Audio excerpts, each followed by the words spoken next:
Shutters opening bell, everyone. In the wake of the Supreme Court's decision to overturn Roe v. Wade, many women are now deleting their period tracking apps. Now, privacy experts are concerned that data from apps like Flow and Clue could potentially be used to identify someone that's seeking an abortion. And here with more insight on this, Adoni Washington, who is Associate Counsel for the Digital Justice Initiative at the Lawyers Committee for Civil Rights Under Law. Thank you so much for joining us. Can you further explain why period tracking apps are now a concern for women and people who can become pregnant in a post-Roe world? Yeah, thank you so much for having me. I'm happy to be here and provide this information. The concern with these apps is not only that it could track your location, it can also collect sensitive data and information that can be used to link an individual that may be seeking an abortion or assisting another individual in abortion.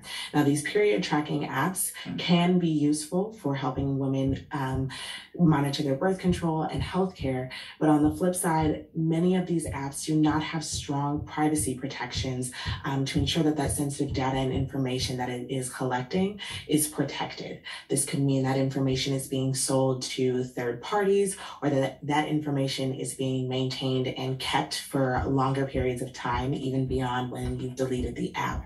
So ensuring that the app is, providing the strongest protection for individuals should be the most important thing that people are thinking about when they are considering either deleting the app or downloading a new one.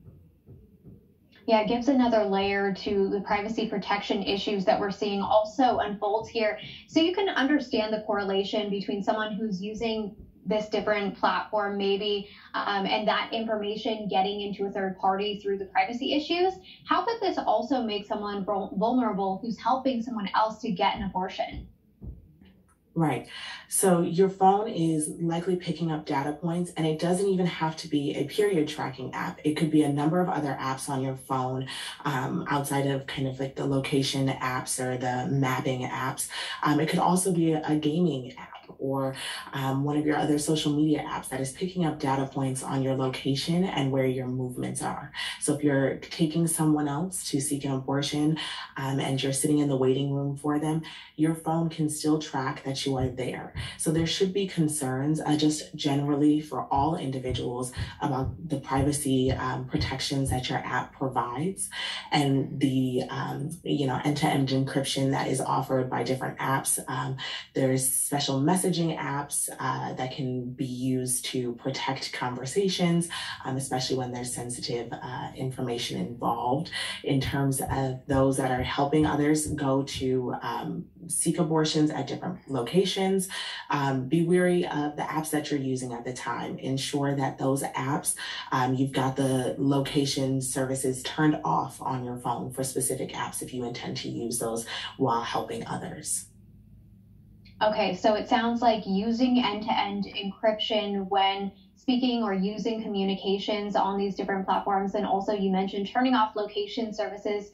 Is there any other advice that you can offer to users of these kinds of period tracking apps and other reproductive health apps to protect their data and privacy beyond just maybe deleting them? Absolutely. Listen, we all recognize that our phones are relatively necessary as we proceed with daily life. The number of apps tends to increase at a steady rate just based on what we need them for. So when you're downloading these apps, it can be really important to look at those terms and conditions. That fine print that no one loves to read can include some really important details about how that data and that information that you share with the app will be used. Additionally, as I mentioned, messaging apps such as Signal are really essential to protecting those kind of private conversations or more sensitive data that might be shared between phone users. It's an app that can be downloaded. Further, individuals who are looking for a period tracking app might think to look at one such as Clue, which is a German app, and that is governed by the General Data Protection Regulation, which is the governing privacy law, and it's very strong in the EU. And so apps that fall under those protections can automatically have stronger protections for individuals even living here in America. Really appreciate all of this insight. Again, just reminds us what else is at stake with the overturn of Roe v. Wade when it comes to women's privacy. That's Adoni Washington, Associate Counsel for the Digital Justice Initiative at the Lawyers Committee for Civil Rights Under Law. Thank you so much for joining us here on Cheddar News this morning.